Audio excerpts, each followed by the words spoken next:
Père, nous te bénissons pour ta parole, nous te rendons grâce, toi qui es bon, toi qui es fidèle, toi qui es souverain, toi qui es bon dans toutes tes voies. Que toute la gloire te revienne pour ce matin, que nos cœurs soient disposés à être réceptifs. Honneur et louange te reviennent à toi seul, au nom de Jésus. Amen. Amen. Alléluia. Alors on va rapidement partir parce qu'il faudrait qu'on soit capable de terminer cette partie et voir les bienfaits, sinon de notre unité spirituelle. Alors nous continuons avec notre thème sur la puissance de l'unité spirituelle. Vous savez qu'il y a une conséquence. Quand nous passons à la parole, il est important que les gens arrêtent de se balader, il faut qu'on se concentre au maximum. Parce que j'ai constaté que à chaque fois que nous passons à la parole, il y en a qui vont se mettre à l'extérieur. Ce n'est pas normal parce que ce que nous sommes en train de dire est capital pour notre devenir. Parce que quand on parle de l'unité, et c'est une unité beaucoup plus profonde que celle que nous pensons et nous imaginons. On parle de l'unité charnelle, mais là il n'est pas question de l'unité charnelle, il est question de l'unité spirituelle. Mais la puissance. Quel est l'impact de cette unité? Qu'est-ce que cette unité spirituelle peut apporter à la vie des enfants de Dieu? Pourquoi suis-je à l'église et je vis des situations très compliquées? Et il y a des personnes qui ne sont pas compatissantes, il y a des personnes qui ne sont pas à l'écoute de tous les frères et de toutes les sœurs qui sont dans la détresse. Pourquoi? Est-ce que véritablement je n'appartiens pas à cette communauté, je n'appartiens pas à cette assemblée? Quel est le vrai problème? Pourquoi à chaque fois que j'ai un problème et que je me mets à dire que j'ai un problème, les gens ne sont pas à mes côtés? Pourquoi?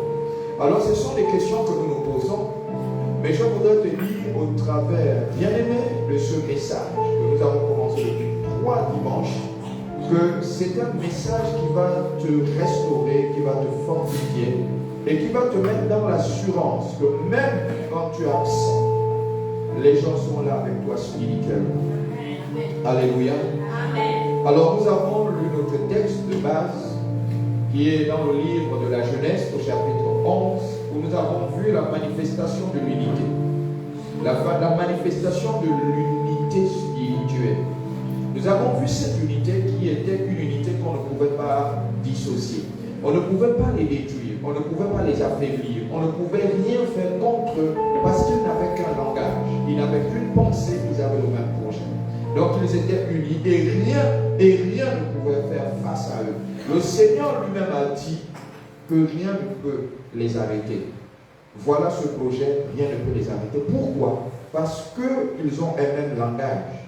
Souvenez-vous de ça, ayez le même langage. La première chose pour la manifestation de cette unité, c'est le même langage. Souvenez-vous, le même langage. Si aujourd'hui on ne parle que le même langage, c'est qu'il y a un problème d'unité. Si aujourd'hui on n'a pas la même vision, c'est qu'il y a un problème d'unité. Si on n'a pas les mêmes projets, c'est qu'il y a un problème d'unité. Donc il est important que lorsqu'on parle de la puissance de l'unité, elle va aussi du langage, elle va aussi de la pensée, de la vision, mais également des projets communs. Et dans les définitions, nous en avons parlé et nous sommes revenus la semaine dernière sur les définitions. Aujourd'hui, nous allons parler de la puissance de l'unité spirituelle dans la diversité. Vous savez, quand on parle de puissance spirituelle dans la diversité, ça voudrait dire que chacun dans son domaine spécifique, nous sommes dans la manifestation de l'unité. Aussi, par exemple, tu es enseignant, tu es docteur, tu es pasteur, tu es peut-être, comme on dit, technicien de surface, tu es mécanicien. Ça, c'est ce qu'on appelle la diversité des activités. Mais cependant, nous sommes un parce que nous avons le même langage, nous avons la même vision et nous avons les mêmes projets. Mais nous sommes dans cette diversité d'activités, mais nous avons le même projet. Parce que nous voulons atteindre un but. C'est de ça dont il est question en ce qui concerne l'unité spirituelle. Alors nous allons lire le livre de Éphésiens, 1 Corinthiens, permettez-moi, au chapitre 12, le verset 13, la puissance de l'unité spirituelle dans la diversité.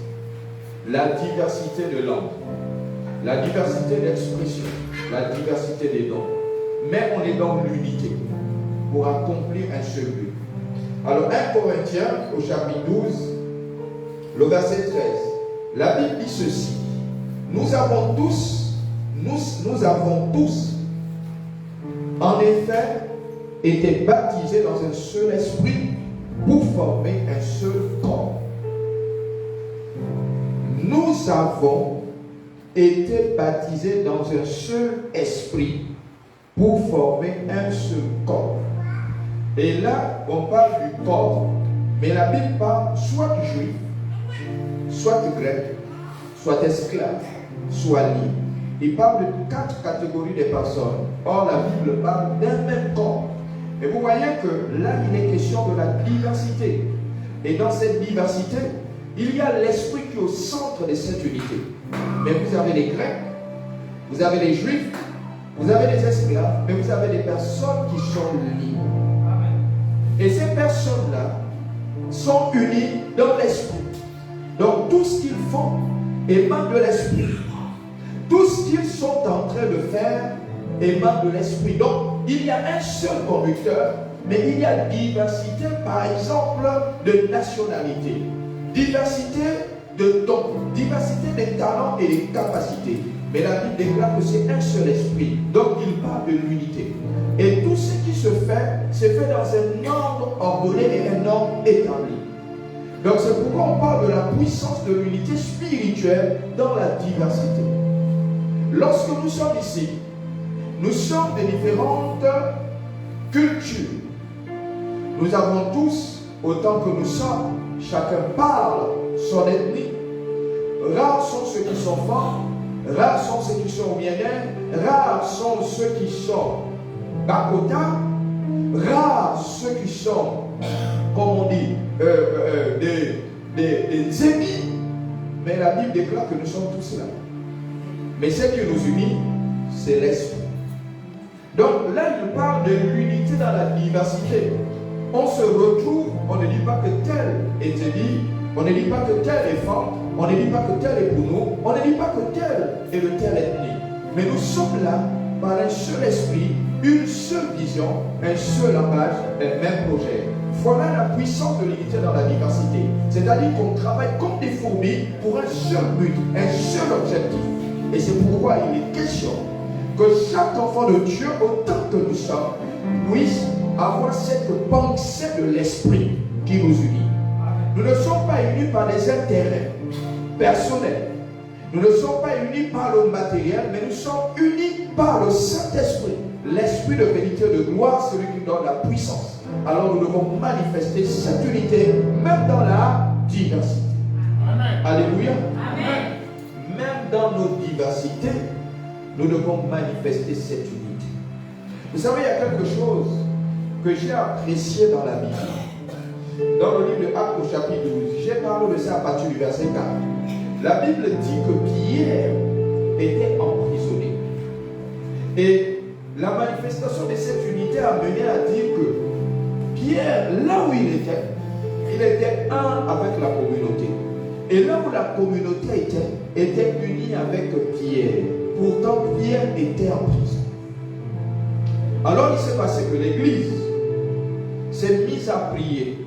Écoutez bien. Écoutez, ça c'est très profond. Mais il faudrait que chacun sache ça. Parce qu'il y a certaines personnes qui ont tendance à dire on ne me visite pas. Je sais que la visite, elle est importante. Mais lorsque tu as donné une information et que nous avons l'information, la bonne information, alors la première chose que nous allons faire, c'est la prière. Parce que certaines personnes vont dire, ah, moi j'ai été emprisonné, tel n'est pas venu me voir. Mais qui t'a dit que le tel qui n'est pas venu te voir ne prie pas chaque jour pour toi afin que tu sortes. Donc voilà où se manifeste l'unité. C'est vrai, on a besoin de la présence. Mais lorsque tu présentes une situation, la première chose que nous faisons, c'est le voyage sur nos genoux. On se met à prier. Mais Pierre était emprisonné. Est-ce que Pierre savait ce qui se tramait à l'église? Est-ce que Pierre savait qu'on était en train de prier pour lui? Est-ce que Pierre savait que les gens lui portaient dans son cœur? Pierre ne savait pas. Et puis quelque chose s'est passé dans l'unité. La puissance de cette unité se manifeste. Parce qu'on a prié pour Pierre. Et pendant qu'on est en train de prier pour Pierre, quelque chose est en train de se passer en prison. Il y a quelque chose qui se passait. Pierre pensait qu'il était ensemble. Pierre pensait que c'était puissant. Mais c'est des gens qui priaient pour lui. Il y a le peuple qui priait pour lui. Bien aimé, il est important que nous comprenions. Vous ne savez pas comment vous sortez des situations. Vous ne savez pas comment est-ce que vous puissiez avoir des grâces particulières. Vous ne savez pas pourquoi vous avez des victoires. Il y a des gens qui prient pour vous parce que nous sommes unis. Ne pensez pas que parce que je ne viens pas chez vous, que je ne vous porte pas dans mon cœur. Ne pensez pas que parce que les responsables ne viennent pas chez vous, qu'ils ne vous portent pas dans vos cœurs. Simplement aujourd'hui, on est arrivé à une situation où il y a trop d'occupations.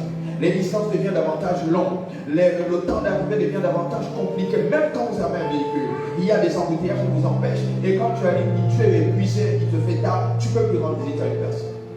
Quand quelqu'un dit je suis malade, la première chose qu'on fait, c'est la prière. Toutes les personnes qui informent qu'elles sont malades, la première chose qu'on fait, c'est la prière. Pourquoi est-ce qu'on prie? Pourquoi on prie? Pourquoi est-ce qu'on prie? Alors bien aimé, il est important de comprendre cette puissance de l'unité qui est manifeste et qui est réelle. Même si aujourd'hui certaines personnes doutent de cette unité au sein du corps de Christ, ça voudrait dire que celui qui doute déjà de l'unité, c'est que lui-même n'est pas uni avec les autres. Ça voudrait dire que lui-même ne ressent pas la douleur que les autres ressentent. Vous savez, quelqu'un décide par exemple de ne plus venir à l'église. La première chose, c'est qu'on sera affecté. La deuxième chose, c'est qu'on va pleurer. Moi, on ne pleure pas pour lui comme on pleure en cachette. Comment est-ce qu'on peut perdre un tel individu, telle personne? C'est la première chose, les gens pensent que non, on est insensible, on a les cœurs durs, parce qu'on n'en parle pas, mais c'est douloureux de savoir que vous avez un orteil qui vient de sauter, vous avez un ongle qui vient de sauter de vous. C'est douloureux, ça fait mal. Celui qui dit que ça ne fait pas mal lorsque quelqu'un parle de l'église, celui-là c'est qu'il n'est pas uni. Si quelqu'un parle de l'église aujourd'hui, vous apprenez qu'il est parti de l'église, la première chose c'est que vous allez ressentir une douleur dans le corps. Cette douleur c'est l'affection, c'est l'amour. Et comme je vous ai dit, c'est l'amour. C'est comme quand on enlève un ongle avec force. Vous avez la douleur parce que sur le corps, c'est l'unité. Vous avez mal et vous pleurez. À chaque fois, on fait des pansements jusqu'à ce que le temps va arriver, vous n'auriez plus de douleur. C'est comme ça que ça se passe. Que vous allez que parce que quelqu'un est parti au bout de 3 mois, vous êtes à l'aise. Non. Au bout de 4-5 mois, vous continuez jusqu'à ce qu'au fur et à mesure, il y a le pansement. Le pansement qui se fait et après, la douleur s'en va et puis la vie continue. C'est comme ça que ça se passe. Alléluia. C'est important de comprendre. Éphésiens chapitre 4. Du verset 1 jusqu'au verset 4. La Bible déclare ceci. Écoutez bien, je vous exhorte donc, moi le prisonnier dans le Seigneur, à marcher d'une manière digne de la vocation qui vous a été adressée, en toute humilité et douceur, avec patience, vous supportant les uns les autres avec charité. On parle avec amour, vous supportant les uns les autres. Là, il fait allusion à la puissance manifeste de l'unité. Il y a la patience de supporter les autres. On parle avec charité, avec amour. Et il dit au verset 3, vous efforçant de conserver l'unité de l'esprit par le lien de la paix. Vous voyez que, vous savez, être chrétien, c'est pas facile. C'est vraiment pas facile. Être chrétien, c'est pas facile et il faut manifester l'unité. Vous voyez ce que la Bible dit, il dit, vous efforçant à conserver l'unité de l'esprit par le lien de quoi? De la paix. C'est ça dont il est question en ce qui concerne la puissance de l'unité. Parce qu'il dit, il dit en toute humilité, avec douceur, avec patience, vous supportant les uns les autres. Il y a des gens qui sont difficiles même dans le Seigneur. Les gens très difficiles dans le Seigneur, c'est compliqué. La gestion des hommes, c'est compliqué. Mais la Bible dit avec douceur, avec patience, les supportant. Là, il parle de l'unité, donc la préservation de cette unité spirituelle. Vous voyez, et puis les gens pensent que préserver cette unité est facile. Quelqu'un va se lever le matin, va parler, dit, moi, les gens de cette église ne m'aiment pas. Je ne comprends pas, je leur dis que je suis malade, ils ne viennent pas me visiter. Je dis, j'ai un problème, j'ai faim, ils ne m'ont même pas mangé. Mais qui vous a dit ça? Mais la Bible dit, en toute humilité et douceur, avec patience, vous supportant les uns les autres avec amour, vous efforçant de conserver l'unité de l'esprit. Là, on parle de l'unité spirituelle. Par le lien de la paix, on parle de la paix, le shalom, le salem. On dit, conserve cette paix. La Bible déclare qu'il y a un seul corps et un seul esprit. Comme aussi, vous avez été appelés à une seule espérance par votre vocation. Alors, ce que moi je voudrais vous dire, bien-aimés, en ce qui concerne la puissance de l'unité, je voudrais simplement vous dire que la manifestation de l'unité, elle est palpable. La manifestation de l'unité se vit, elle ne se raconte pas. On vit cette unité et c'est cette unité qui va nous amener davantage à être attachés au corps. Parce que nous sommes un corps, nous sommes les membres d'un corps. Alors nous devons nous attacher à ce corps. C'est comme quand on parle du serment et puis du serment. Si tu te déconnectes du corps, si on enlève un doigt, on ampute un doigt, à l'extérieur du corps, il va sécher. À l'extérieur du corps, il va pourrir. Il sera inutile. C'est pourquoi il faudrait que nous nous efforcions à être connectés au corps pour avoir cette saveur. Pour que même quand tu as de douleur, le corps pense les douleurs. Parce que quand tu as la douleur, c'est tout le corps qui ressent la douleur. Ça, c'est l'unité par excellence. Un enfant de Dieu ne peut pas être en détresse. Et puis nous qui sommes là, on regarde et puis on ne fait rien. Ça voudrait dire qu'il y a un problème.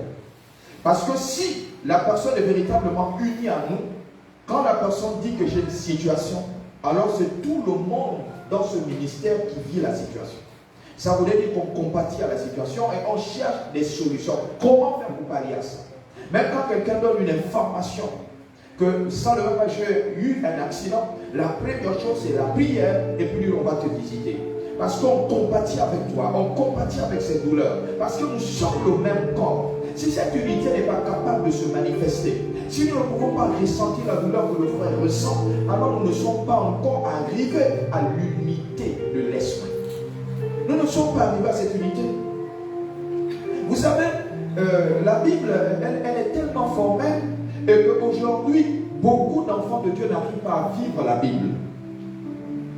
Les gens n'arrivent pas à vivre la Bible, que ce soit en milieu professionnel, que ce soit en milieu matrimonial ou familial, que ce soit en milieu ecclésiastique. Les gens n'arrivent pas à vivre la Bible. Mais nous, on dit, vivons le ciel sur la terre. Mais comment vivre le ciel sur la terre? Cependant, la Bible nous parle des éléments du ciel. Et on dit, on doit mener ça sur la terre. La première chose que Dieu nous encourage, c'est l'unité. La première chose, je dis, soyez unis.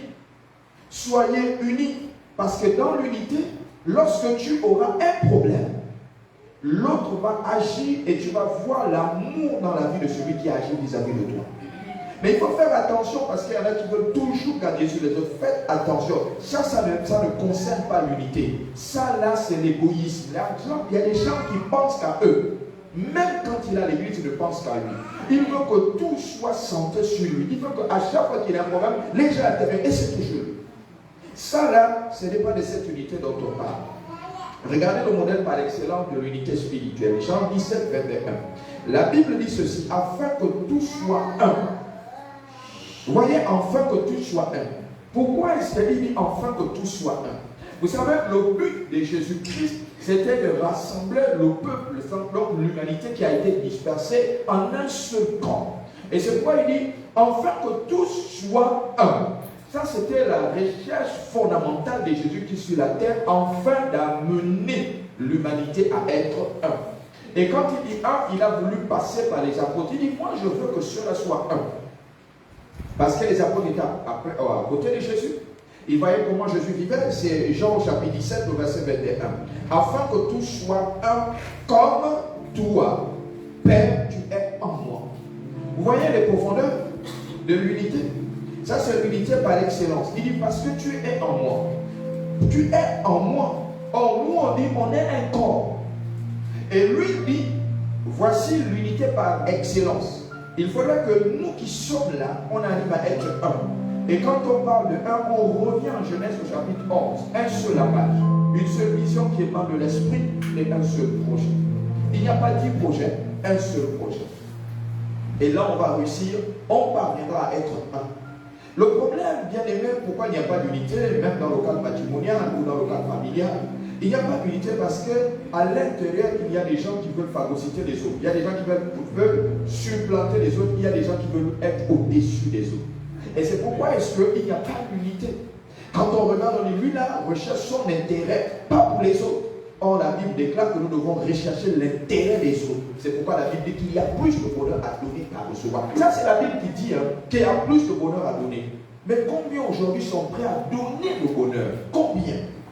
On compte au bout des doigts. Il dit ceci, écoutez-moi bien. Il dit, comme toi, Père, tu es en moi, et comme je suis en toi, afin que eux aussi soient un en nous. Alléluia. Amen. Là, ça, c'est ce qu'on appelle l'unité spirituelle par excellence. Il dit, nous sommes un. Et vous voyez, même quand on parle de l'unité, on dit l'unité de l'esprit, l'unité de la foi.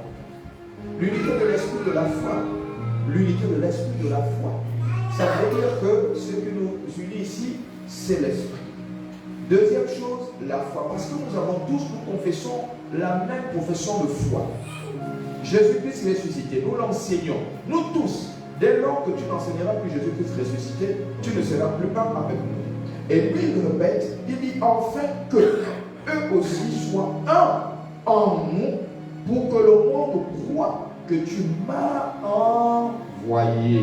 Alléluia. Amen. Alléluia. Amen. Il dit si nous sommes un, si là où nous sommes, nous agissons comme des fourmis. Vous savez, il y a quelque chose qui m'avait marqué un jour. On avait une de nos filles qui était malade. Et puis, dans cet hôpital-là, c'est les enfants du CMI qui défilent. Mais ça a impressionné les gens. Ça a impressionné les gens. Et c'était la manifestation de l'unité. Parce que dès qu'on a eu l'information, pendant qu'on était en culte, on a dit, on arrête le culte très tôt, on va tous à l'hôpital. On a pris nos voitures, on est tous allés à l'hôpital.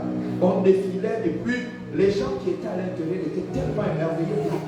Mais la personne a beaucoup de visites, mais ne sachant pas que c'est l'unité spirituelle qui était en train de se manifester. Et l'amour était réel, était palpable, parce que la personne qui souffre, c'est moi qui souffre. La maladie qu'elle ressent, moi-même je la ressens. Donc je suis obligé de compatir. Je vais à ses côtés fortifier afin qu'elle sorte de l'hôpital, parce que l'hôpital, ce n'est pas pour elle. L'hôpital ne l'appartient pas, donc il faut qu'elle sorte. Et c'est cet amour-là qui emmène les gens qui sont dans le Seigneur avec nous à dire je dois lutter parce qu'il y a des gens qui meurent. Si vous voyez les gens lutter contre la vie, contre la mort, c'est parce qu'ils pensent qu'il y a des gens qui les aiment. Tu es malade, tu continues à prendre les médicaments parce que tu les vis. D'autres personnes arrêtent même de prendre les médicaments parce qu'ils ne se sentent plus aimés. Mais nous, on manifeste l'amour. Alléluia. Amen. On manifeste l'amour. Donc, bien aimé, au sortir de ces enseignements-là, il faudrait que nous puissions prendre conscience. Parce que vous savez, quand on parle d'un langage, on peut même dire, bon, désormais le culte, c'est 7h30. Mais vous voyez, quand on dit désormais le culte, c'est 7h30, on s'est accordé parce qu'on est unis par l'esprit. Alors on commence à faire des efforts. À partir de 6h, on est sur pied, 6h30, on est sur pied, 7h, pile, on est à l'église. Voilà la manifestation de l'unité. Cela ne veut pas dire que tu vas jamais arriver en état. Il peut y avoir des incompétents. Mais quand on parle d'unité, la Bible déclare que c'est un seul langage. La Bible déclare que c'est une seule vision. La Bible déclare que c'est un seul projet. Donc vous voyez que l'unité est beaucoup profonde. Elle est très très profonde. Et ça c'est l'unité par excellence. C'est Jésus-Christ qui parle. Parce qu'il dit que nous dans le principe trinitaire, nous sommes un. Le but c'est qu'on doit rassembler toutes ces personnes. Ils doivent être en nous. Donc ils doivent être un. C'est ça le but. Enfin que quand le monde les verra, parce qu'il faudrait que nous, qui sommes là, nous sommes le modèle par excellence. C'est pourquoi nous vivons sur la terre. Nous vivons sur la terre et nous amenons le ciel. Sur la terre. Donc quand les gens vont nous regarder, vont nous voir, ils verront le ciel en disant que ceux-là sont tellement unis. C'est quoi cette unité? Et c'est ce que le Seigneur dit, pour que le monde voit. Il faudrait que le monde voit et le monde témoigne que ceux-là sont un. Les personnes que moi, ça choque souvent certaines personnes quand je parle. J'apprécie trop les lobbies, les lobbies là, j'apprécie les cercles bizarres du monde là. Ils sont tellement unis, même dans la bêtise. Mais nous à l'église, on manque d'unité. Ça choque quand je dis souvent, moi je les apprécie parce que si l'église pouvait être unie comme ces gens-là, je vous assure, quand vous allez dans ces cercles ésotériques, ces cercles de lobby là, des petits sorciers là, quand les gars ils ont un problème, même s'ils ont tort, ils vont se battre pour que leurs gars ne subissent pas la conséquence, la sentence des actes qu'ils ont posés. Mais nous à l'église, c'est compliqué avec la femme de l'église. On parle à chaque fois d'unité d'amour. C'est nous qui chantons l'amour. Eux ne chantent pas l'amour. Eux, ils ne chantent pas l'amour, mais eux, ils manifestent l'amour. Tu as un problème au tribunal, ils règlent la question du tribunal. Tu vas aller, on va te fatiguer, viens, reviens. Ils ont déjà tout fait l'affaire. Et voilà le gars qui est en train de se balader. Peut-être on l'a envoyé en mission en France. Il fait 1 an, il a affecté là-bas. Quand il revient, il te largue au carré. Parce qu'ils sont solidaires. Ils parlent de l'unité dans leur cercle. Ils parlent de l'unité. En termes de promotion, en termes de travail, ils sont forts là-dedans. Même nous, en tant que chrétiens, on n'est pas capable de manifester l'unité. Même un chrétien, on trouve le travail un chrétien, il ne pourra même pas respecter celui qui doit trouver le travail. Pourtant, ce sont frères chrétiens. S'il descend dans la même société, il va marcher avec le Paul Carré, il ne va pas reconnaître que ça c'est mon directeur ou c'est mon chef, c'est lui qui a forcé pour que je rentre dans l'entreprise. Il deviendra ami avec toi. Entre-temps, tu es le directeur. Mais eux, ils respectent ça. Vous allez voir ces choses dans le monde, vraiment, que l'Église vraiment change et que Dieu vienne en aide à l'Église. Parce qu'on a des réels problèmes. Vraiment, quand Dieu me parle de cette unité et je regarde l'Église, j'ai dit il y a un réel problème. Et c'est pourquoi certaines personnes sortent de l'Église. Je vu quelqu'un dire, moi j'étais chrétien, je suis maintenant musulman. Il dit qu'il y a tellement l'unité là-bas, la solidarité, c'est que quand tu as un problème, même dans le manger, il manifeste l'unité. Mais nous, chrétiens, à quel moment on va manifester l'unité? Dès qu'on commence à parler d'un projet de l'église où il y a l'argent, toujours l'argent. Mais c'est quoi le problème? On n'a plus le même projet, on n'a plus la même vision. Parce que ça devient, on en fait un peu tournant, toujours là-dedans, toujours là. C'est quoi le problème? Alléluia. Amen. Mais il n'y a jamais un jour où on a pris le téléphone, on a dit, mais écoute, la soeur Sarah, mais nous avons un problème d'électricité, il faut penser à solder la facture. Elle va dire, mais quoi? La facture, tu parles. Mais tu fais pas partie de l'église, non? Mais le courant, l'esprit, tout ça, là, ça consomme. On est à 500 000 d'impayés. Il faut penser à payer. Vous voyez? Or, il y a une facture d'impayés. Donc, dans l'unité, ça va mener. Nous, là, avoir une seule pensée, avoir une seule vision, avoir un seul objectif. Dire que c'est 500 000. Mais c'est rien, on va payer cette facture parce que si on n'a pas d'électricité, on ne pourra pas prêcher, on ne pourra pas être dans la bonne condition, alors on va payer. Ça, c'est la manifestation de l'unité. L'unité, on règle les problèmes de manière unitaire. On ne règle pas ça de manière singulière. On doit être un dans les problèmes qui arrivent. Quand un problème arrive, c'est l'église qui se lève et cherche à régler ça. Ce n'est pas un individu, non, c'est le père, c'est la responsabilité du père, il faut qu'il ait réglé ça. Non, si vous voyez toujours, il faut que ce soit papa qui règle, c'est que vous n'avez pas compris le principe de l'unité. Même si papa part, on est derrière papa. Donc papa est devant, mais nous sommes là, on prie pour qu'il règle l'affaire. C'est comme ça que ça se passe. Et ça, c'est l'unité. L'unité spirituelle est une force spirituelle qui témoigne la présence divine. Donc l'unité spirituelle est une force spirituelle qui témoigne la présence divine. Alors, il faudrait que je vous explique ça. Quand on parle de l'unité spirituelle, cette unité doit manifester la présence de Dieu. Comment ça se passe? Alors, je vais vous donner un témoignage très concret. Où vous voyez que la puissance divine se manifeste dans le livre de Actes, au chapitre 4, le verset 32. Ça, c'est un témoignage de puissance de l'unité qui se manifeste. La Bible déclare que la multitude de ceux qui avaient cru n'était qu'un cœur, qu'une âme. Alors, deux choses, un cœur et une âme. Alors, on dit que le cœur, c'est le siège des émotions. C'est ça? Oui. Est-ce que c'est ça? Oui, c'est ça. Si le cœur est le siège des émotions, la Bible déclare qu'il n'était qu'un seul cœur. Donc ils avaient les mêmes émotions. Ils avaient la même pensée. Et la Bible déclare qu'ils étaient une âme. Or l'âme est une partie spirituelle qu'on appelle la partie psychique. Et la Bible déclare qu'ils étaient un. Maintenant, cette unité, comment elle se manifestait? Ils disent que nul ne disait que ses biens lui appartenaient en propre. Voilà un peu les conditions aujourd'hui qui amènent l'Église à une réalité. Et que l'Église a perdu son essence. L'Église ne se manifeste plus comme cette Église unifiée, comme cette Église forte, comme cette Église puissante, comme cette Église où rien n'était propre à un individu, mais tout était commun.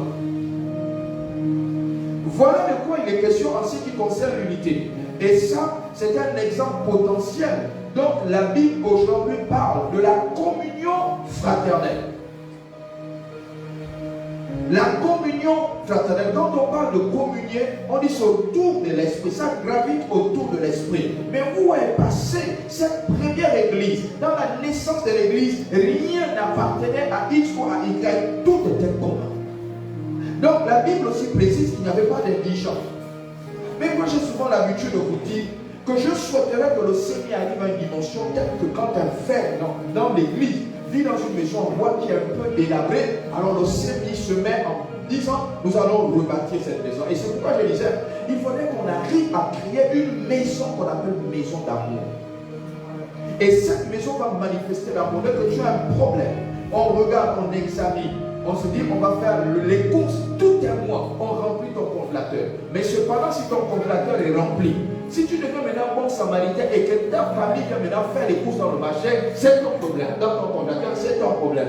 L'église agit parce que l'église a compris que tu n'as pas à manger. Alors l'église s'est venue, va faire les courses et puis vient remplir ton congélateur. L'église te met à l'aise pendant un certain temps et puis toi tu réalises que tiens, l'église là vraiment, il y a l'unité. Il faudrait que je manifeste cette unité. Alléluia. Donc, c'est ce que la Bible dit en Actes des Apôtres au chapitre 4, verset 32. La multitude de ceux qui avaient cru n'était qu'un cœur, c'est une multitude et qu'une âme. Nul ne disait que ses biens lui appartinssent en propre, mais tout était commun entre eux. Il y avait le sens du partage. Le sens du partage était manifesté. Il y avait quelque chose qui se passait, qui définissait un amour. Donc, on ne pouvait pas donner l'expression. Aujourd'hui, on a traduit sur amour agapaos. Mais ça se manifestait à la première église. Alors nous, aujourd'hui, qui sommes là, au 3e millénaire ou au 21e siècle, comme on dit, ce que nous devons faire, c'est calquer cette église. Nous devons calquer cette église. Il est important que chacun sache que nous devons calquer cette église. À partir d'aujourd'hui, il faut que chacun de nous pense que nous devons calquer cette église. C'est la meilleure église. Elle a bien commencé, elle ne doit pas mal finir. Le Saint-Esprit était avec eux, il est toujours avec nous. Le Saint-Esprit ne nous abandonne pas, il sera toujours avec nous. On ne va jamais dire que c'est la première église qui vivait cette communion. Il faudrait qu'on dise que nous aussi on vit cette communion. Amen. Il faudrait qu'on arrive à vivre cette communion. Ça devient tellement difficile et tellement complexe qu'à cause de ce que nous regardons à la télé, ce que nous entendons dans les réseaux sociaux, on se pose mille et une questions. Le psaume 122, le verset 1 dit ceci: je suis dans la joie quand on me dit allons à la maison de l'Éternel. Alors, ce psaume-là, j'ai voulu simplement, je crois que j'ai aussi mis un autre psaume très important que vaut mieux un jour dans les parvis que mille ailleurs. Alors, si je parlais de ce psaume 122, verset 1, où le roi David dit: je suis dans la joie quand on me dit allons à la maison de l'Éternel. Ça voudrait dire que la prépondérance de la maison de l'Éternel manifestait simplement l'unité. Et que l'unité qu'il voyait ailleurs dans sa famille n'était pas celle qui était dans la maison de Dieu. Et c'est pourquoi il était heureux lorsqu'on lui disait allons à la maison de Dieu. Mais beaucoup aujourd'hui ne sont même plus dans la joie quand ils viennent à l'église. Pourquoi? Parce que certains ont peur peut-être de prêcher, certains ont peur peut-être de modérer, certains ont peur peut-être de prier. Et quand ils arrivent, ils sont un peu stressés. Je ne sais pas pourquoi. Or, on doit avoir une joie quand on dit allons à la maison de Dieu, parce que là-bas, il y a l'unité. Au moins, si quelqu'un me voit triste, il va me poser la question, mais mon frère, ma soeur, pourquoi est-ce que tu es triste? Et puis tu vas peut-être dire que j'ai un ressenti, j'ai une profonde douleur parce que je viens de perdre quelqu'un, ou bien simplement on m'a volé de l'argent. Et c'est pourquoi j'ai cette douleur. Et le Seigneur, au travers de son serviteur David, est en train de montrer combien il est important d'aller dans la maison de Dieu et de courir. Il y a certaines personnes qui ne s'empressent pas, mais ils sont toujours satisfaits d'être en retard à l'église. Celui qui est toujours satisfait d'être en retard n'est pas dans l'unité. Il ne rentre pas dans l'unité. Bien aimé, il ne rentre pas dans l'unité. Tous les jours, il est en retard et il veut toujours être en retard. Lui ne rentre pas dans l'unité. L'unité ne pense pas au retard. L'unité pense toujours à la ponctualité. L'unité pense toujours à être présent. L'unité pense toujours à être le premier. Ça, c'est l'unité par excellence. L'unité n'a jamais pensé être en retard. Non, non et non. C'est impossible. Impossible. Ephésiens 4, 11. Là, on parle encore d'une forme d'unité. Il a donné les uns comme apôtres, les autres comme prophètes, les autres comme évangélistes, les autres comme pasteurs et docteurs, pour le perfectionnement des saints en vue de l'œuvre du ministère et de l'édification du corps de Christ, jusqu'à ce que nous soyons tous parvenus à l'unité de la foi et de la connaissance du Fils de Dieu, à l'état d'homme fait à la mesure de la stature parfaite de Christ, afin que nous ne soyons plus des enfants flottants et emportés à tout vent de doctrine par la tromperie des hommes, par leur ruse, dans les moyens de la séduction, mais que nous professons la vérité dans l'amour. Nous passons à tous égards à celui qui est le chef, Christ. Alors, dans ce contexte, on parle de l'unité. Il a fait les uns. Qui a fait les uns apôtres? Qui a fait les uns docteurs? Qui a fait les uns pasteurs? Qui a fait les uns prophètes? Qui a fait les uns ceci? Et qui a fait les uns cela? La Bible déclare que c'est le même esprit qui, lui, appelle des gens ministères, qui les équipe pour qu'on soit un camp. On ne peut pas avoir l'apôtre sans le prophète, on ne peut pas avoir le prophète sans l'évangéliste, on ne peut pas avoir l'évangéliste sans le pasteur, on ne peut pas avoir le pasteur sans le docteur. Tous sont là. C'est pourquoi, dans le cas de l'unité, dans le ministère, tous ces ministères doivent se retrouver à l'église. On doit avoir l'apôtre, on doit voir le prophète, on doit voir l'évangéliste, on doit voir le pasteur et le docteur. Parce que dans le contexte de l'unité, chacun a sa responsabilité ministérielle. La responsabilité ministérielle de chacun, il y a ce qu'on appelle la complémentarité. L'apôtre, tout le monde connaît. Il est envoyé, celui qui va bâtir. Le prophète est celui qui éclaire, qui donne la vision. Et l'évangéliste est celui qui va chercher, qui amène à l'église. Et également, le pasteur est celui qui prend soin d'eux et le docteur vient qu'il a fermé. Donc, vous voyez qu'il y a toute une chaîne et nous devons retrouver ça au sein de la communauté. Si dans l'église, il n'y a pas de prophète, dans l'église, il n'y a pas d'évangéliste, il n'y a pas de pasteur, ça va être compliqué que l'église puisse croire. Et c'est pourquoi on parle de la puissance de l'unité. Alléluia. Amen. Alléluia. Amen. Donc, si vous ne savez pas ces choses, aujourd'hui, vous les apprenez, écrivez-les, gravez-les. Que dans une église, dans une communauté, on a besoin d'avoir tous les 5 ministères.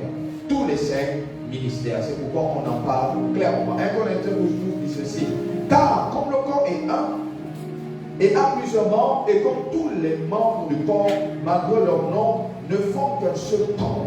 Ainsi en est-il de Christ. Autant que nous sommes, le nombre que nous sommes, nous ne formons qu'un corps. Nous ne formons qu'un seul corps. Et c'est pourquoi on parle de l'unité. Mais dedans, dans cette unité, il y a ce qu'on appelle les bénéfices. Il y a des bénéfices. On ne peut pas être uni sans parler de bénéfices. Donc il y a une conséquence dans l'unité. La puissance de l'unité, il y a une conséquence. Il y a forcément une conséquence. Romains chapitre 12 au verset 4. Regardez très rapidement parce que nous allons parler des conséquences.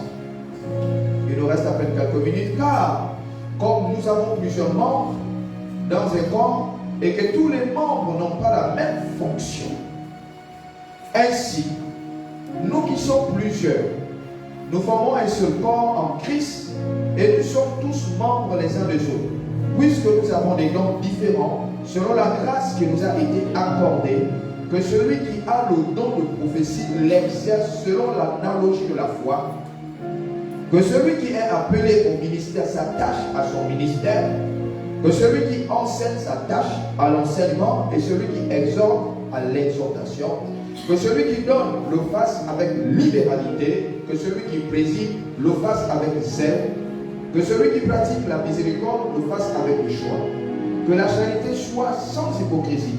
Ayez le mal en horreur, attachez-vous fortement au bien, par amour fraternel, soyez pleins d'affection les uns pour les autres, par honneur usé de prévenance réciproque. Alléluia. Amen. Alors, peut-être que vous n'avez pas écouté ce qui a été dit. En fait, dans le cas de l'unité, il est en train d'expliquer que toi tu es prophète, tu restes dans ton couloir, tu ne vas pas chevaucher l'évangéliste. Toi tu es évangéliste, tu demeures dans ton couloir, tu n'iras pas chevaucher le pasteur. Toi tu es pasteur, reste dans ton couloir, ne va pas chevaucher sur l'enseignant. Quand le docteur arrive, il fait son travail. Et c'est pourquoi il a dit, le bras a sa fonctionnalité, le pied a la sienne. Mais vous n'avez jamais vu un jour, dans le cas de l'unité, le pied vouloir assurer la responsabilité du bras, ou bien le bras vouloir assurer la responsabilité du pied. C'est impossible. Donc il faudrait que, dans le cas de l'unité, moi je vois un taux de chevauchement. Et c'est pourquoi certaines personnes aujourd'hui se fâchent, s'énervent, parce qu'ils ne veulent même pas qu'on les aide. Il y a tellement de chevauchement. Lorsque tu es appelé à être dans un couloir, on dit ça c'est le membre que tu es bras. Reste tranquille et agis selon la fonctionnalité du bras. Quelle est la responsabilité du bras? C'est cette responsabilité qui te permet de ne pas empiéter la responsabilité du pied. Maintenant tu dis je ne marche plus avec les pieds, je marche avec les mains. Ah, là il y a problème. Parce que là tu vas empiéter la responsabilité des pieds. On voit maintenant quelqu'un, les pieds sur l'air, ce sont les mains. Il dit je ne marche plus avec les pieds. Ah frère, reste, attention. C'est pourquoi il parle de ça. Il dit attention que celui qui prêche vraiment reste dans son couloir, que celui qui est libéral. Parce qu'il y a des gens ici qui n'ont pas la libéralité. Sur les dons spirituels, on parlera de ça. Mais vous voyez, il y a quelqu'un qui est libéral. Il passe le temps, quelqu'un a un problème, il donne. Et puis, comme la personne, je vais rester là, je ne vais pas me plaindre. Comme la personne a tellement la libéralité que les gens veulent abuser de lui. À cause de la libéralité, on veut abuser de lui. C'est le don qu'il a reçu. Dès que quelqu'un a un problème, il vient voir, il dit frère, j'ai le problème. Il dit ok, automatiquement il sort, on veut abuser de lui. C'est pourquoi certains dons de libéralité sont morts. À cause du fait que les gens ont été abusés. Les gens viennent pour l'escroquer. Lui, il pense à l'aider, à l'aide, mais les gens viennent avec un esprit d'escroquerie. Et c'est ce qui a tué la libéralité. La libéralité, c'est quelqu'un qui libère, quelqu'un qui donne. Quand tu viens, tu poses le problème, il donne. Tu viens, tu as une situation, il donne. Tu es comme si il donne. Ça, c'est un don. Et vous allez vous rendre compte que dans les dons spirituels, chacun va se reconnaître. Maintenant, il faut amplifier. Mais il y a d'autres, eux, ils sont difficiles, ils ne donnent pas. Quel que soit le problème, ils ne donnent pas. Il ne dit, il n'y a rien. Or, il a plein d'argent sur lui, il n'y a rien. Il faut faire attention. Beaucoup sont morts. Comme ça, je connais un homme, j'avais fait des témoignages. Un homme d'affaires, il avait des moyens. Sa femme et ses enfants se bagarraient pour trouver de l'argent. Ça y est, là, il a l'argent sur le lit de l'hôpital. L'argent, mais s'il savait que ce jour-là, il allait mourir. La femme se bagarrait avec les enfants pour trouver le médicament. Il manquait 5 000. Ils ont trouvé 45 000, il manquait 5 000 pour acheter le médicament parce que c'était 50 000. Or, il avait l'argent. Les médecins appellent la femme que c'est plus la peine. Votre type là, n'amenez plus le médicament, il faut venir. Ah, venir, oui. Quand ils arrivent, on dit il est mort. Maintenant, on l'amène à la mort quand on soulève le type du lit, parce qu'on l'emballe, dès que les parents constatent qu'on prend pour l'amener à la mort, allez noter, se soulève, il y a l'argent qui est là. Ah, les parents disent, ramenez-nous d'abord ce type. Ils te l'ont basculé d'abord. Ils disent, mais là, ramenez-le. Ton propre argent. Mais si tu savais que ce jour tu devais mourir, mais les autres vont rester avec l'argent, vont bénéficier. Il manquait 5 000 ans, il avait l'argent sur lui. Bon, peut-être qu'il voulait tester, voir si la femme l'aimait, on ne sait pas. Qu'elle était capable de chercher l'argent, mais il n'y a rien. Elle dit, il n'y a rien, c'est bagarre. Donc il faut faire attention. Il faut faire attention. Alors nous allons rapidement survoler, nous allons parler des avantages de l'unité spirituelle, les avantages. Donc, je vais parler des avantages en 3 minutes et nous allons prier parce qu'il faut qu'on sorte un peu tôt et même très tôt. Alors, les avantages de l'unité spirituelle. Écoute-moi, toi qui es là, peut-être c'est la première fois, peut-être c'est la dernière fois. Dans le cadre de l'unité, il y a l'avantage. Vous savez, en ce qui concerne le monde, quand on dit le monde, c'est toutes les personnes qui sont hors de la sphère du christianisme. Et le monde est tellement farouche que les gens aujourd'hui, quand ils se retrouvent dans le monde, ils ont l'impression qu'ils sont dans la jungle parce que tout est possible là-bas. Ce qu'on n'a jamais entendu, on entend ça dans le monde. Ce qu'on n'a jamais vu, on voit maintenant. Mais nous qui sommes dans le cadre christocentrique, nous qui sommes à l'église, la Bible parle de l'avantage de l'unité spirituelle. Et la Bible nous dit que l'unité spirituelle que nous manifestons a une puissance qui favorise, premièrement, la cohésion. Donc, en réalité, l'unité spirituelle doit favoriser la cohésion. Mais c'est quoi la cohésion? La cohésion, c'est une force d'attraction qui unisse les hommes que nous sommes. C'est-à-dire qu'on ne se repousse pas, mais on s'attire à cause de cette puissance spirituelle, cette unité spirituelle. Donc, on s'attire et on est obligé de rester dans la sphère spirituelle.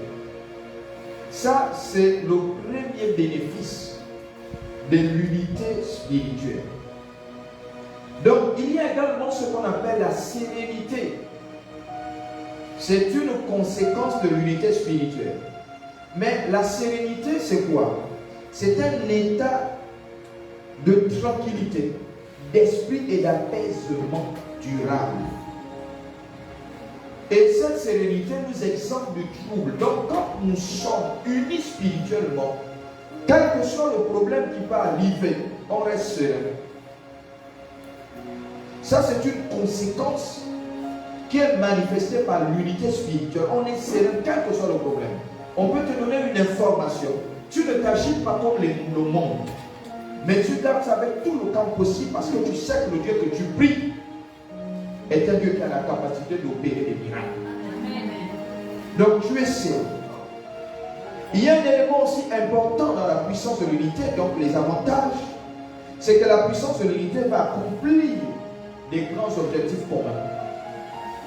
Ça voudrait dire que ce que nous sommes capables de faire, comme j'ai souvent l'habitude de dire aux gens, qu'en réalité, quand l'unité est manifestée, on devient comme des fourmis. Nous sommes capables de bâtir un bâtiment de 400 millions, et peut-être 800 millions, et pourquoi pas 1 milliard. À cause de l'unité, c'est une conséquence de l'unité. Ça, je vous dis que si on est véritablement unis et on dit qu'on construit un bâtiment où on achète un terrain qui coûte à hauteur de 16 millions pour l'église, on se dit, il a tant d'hectares, voici la vision de l'église et on se manifeste. Chacun agit. Et nous allons aller bâtir là-bas une cathédrale. Nous allons bâtir peut-être un peu plus loin une école, peut-être un peu plus loin un dispensaire. Ça, c'est la vision. Donc, c'est ce qu'on appelle l'accomplissement des dessins, des projets que nous avons de manière commune. Si nous devons être unis, il y a une conséquence qui va se manifester. Si au midi, on achète un véhicule de 40 millions, vous allez voir que dans la manifestation de l'unité, on ne verra pas 40 millions comme 40 millions. On verra 40 millions peut-être comme 40 millions. Parce que chacun va bouger de son côté. C'est de ça dont il est question avec l'unité. Rien ne peut faire face à l'unité. Même quand on parle d'une bâtisse qui coûte combien de millions, quand l'église dit qu'elle se mobilise, et que derrière il n'y a pas de gens. Parce que souvent même dans le contexte de l'église, quand on dit on a un projet, il y a un qui n'est pas dans le projet, mais il est avec vous. Et puis lui, son intention, c'est de gagner de l'argent. Donc pendant que vous êtes en train de cotiser et tout cela pour construire le bâtiment, au moment où il escroque même l'église, il disparaît. Et voilà, les travaux se bloquent. Et lui là ne faisait pas partie des vôtres. C'est quelqu'un qui s'est insurgé, incrusté à l'intérieur. Donc il faudrait que toutes ces personnes puissent les mettre de côté. Alors l'unité spirituelle renforce quoi? Les relations. Vous savez, dans le cadre de l'église, je dis toujours aux gens que nous sommes une famille. Si aujourd'hui on est arrivé à m'appeler papa, si aujourd'hui j'arrive à appeler quelqu'un fils ou fille, c'est que l'unité spirituelle a brisé certaines barrières. Certaines barrières ont été brisées. Et que dans cette unité, même ton père dans la chair n'aura pas de considération comme ton père spirituel. Parce que les tabous ont été brisés. Il y a l'unité dans l'esprit qui surpasse l'unité charnelle avec les parents. C'est pourquoi vous allez voir que certaines personnes sont beaucoup plus rattachées à l'église que à leur famille. Ça, je vous parle des choses qui sont factuelles. Je ne vous parle pas des choses inventées. Il y a des gens, parce que toutes les personnes qui sont dans les associations, moi, si je parle de ça, c'est parce que c'est beaucoup plus les païens où ça marche. Vous allez voir quelqu'un, il est rosé chrétien. Je me permets de vous le dire. Il est beaucoup plus attaché à son cercle qu'à sa famille. S'il veut aider quelqu'un, ce n'est pas les gens de sa famille qu'il va aider, c'est les gens de son cercle. Et ça, je vous parle, c'est de manière factuelle. Même ton propre enfant, tu as du mal à l'aider, or c'est ton enfant. C'est l'enfant de quelqu'un qui est dans la fratrie que tu vas aider. Mais nous, ici à l'église, ça ne se passe pas. Je vous parle des choses sincères. Je vous dis des choses réelles. Vous allez vous-même, vous allez murmurer, non, autant le frère, il est bien placé, il est directeur là-bas, il est ministre, mais moi de cela, j'ai chaud. Mais frère, toi tu es simplement sa nourriture, il ne s'occupe pas de toi. Lui, il s'occupe des ceux qui sont capables de lui donner, l'amener à des sphères très élevées. Donc toi tu es simplement sa nourriture. Quand ton tour va arriver, il cite ton nom et puis fin. Donc c'est comme ça que les choses se passent. Mais nous, quand on est ici à l'église, quand on parle de ça, ah c'est un scandale. Comment il peut parler comme ça? Comment? Allez regarder l'autre côté. Vous êtes dans la famille, il y a certains qui ont leurs parents ministres, qui ont leurs parents députés, qui ont leurs parents. Mais l'argent là, vous ne voyez pas. Lui, c'est quand il y a décès. Là, il est Paul Carré. C'est lui le chef de famille. C'est lui qui règle la question du décès. Et c'est pourquoi les gens ferment un œil, disent que toi là, tu es peut-être derrière ça. Comment tu te presses de faire ça? Parce que c'est de cette manière dont ils dépensent leur argent. Bon, nous ne sommes pas là-bas. Nous ne sommes pas là-bas. Mais c'est pour vous faire comprendre une chose très importante. Donc, l'accomplissement des grands projets, l'unité spirituelle renforce les relations, l'unité spirituelle offre un soutien indispensable dans les épreuves et multiplie la force d'action. Voilà la vraie unité.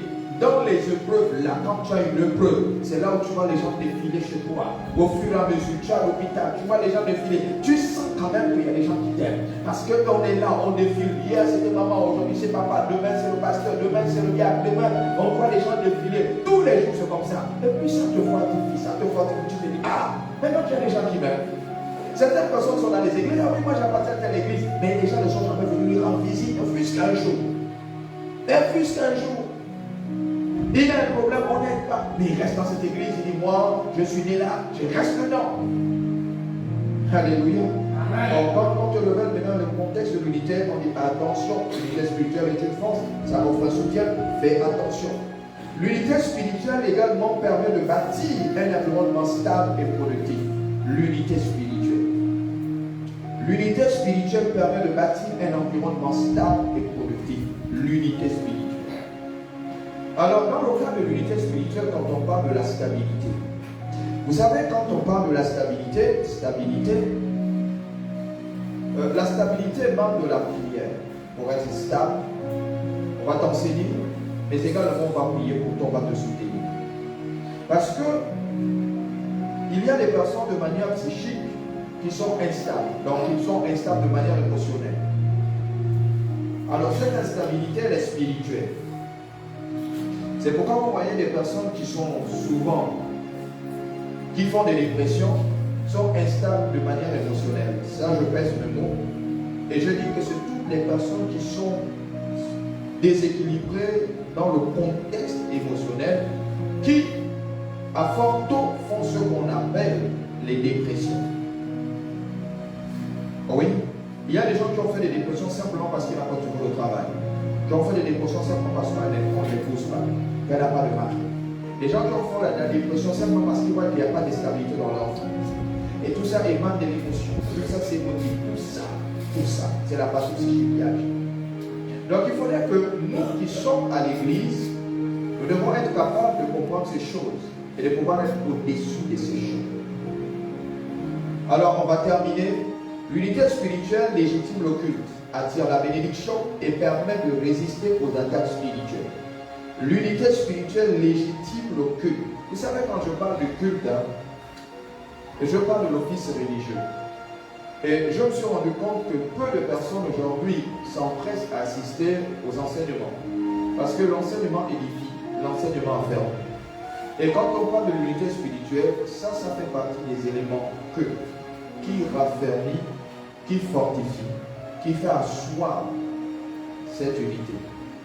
Si à chaque fois qu'il y a des enseignements pour terminer, à chaque fois parce que nous n'avons plus assez de temps, nous avons déjà débordé de quelques minutes, parce qu'il faut effectivement finir et citer un certain nombre de choses, parce que c'est ce que nous constatons, que les enfants de Dieu, aujourd'hui ils ont une chose, c'est l'acte de présence, peut-être le dimanche, mais en semaine où il y a des réunions importantes telles que le combat spirituel, la prière, l'enseignement, qui est prépondérant pour leur vie, qui les amène à la stabilité, à comprendre des choses qu'ils ne comprennent pas et à être capable de prier.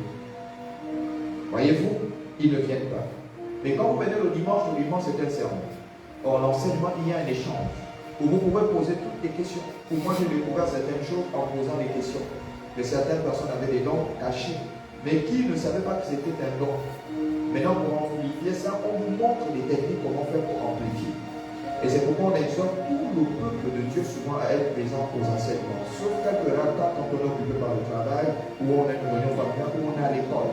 Mais empressez-vous d'être là pendant les enseignements. Alors nous continuons rapidement. L'unité spirituelle apporte le soutien et le réconfort. L'unité spirituelle apporte la sérénité et la bienveillance. L'unité spirituelle permet de ne pas rester isolé dans les difficultés. L'unité spirituelle offre un soutien précieux pour se relever.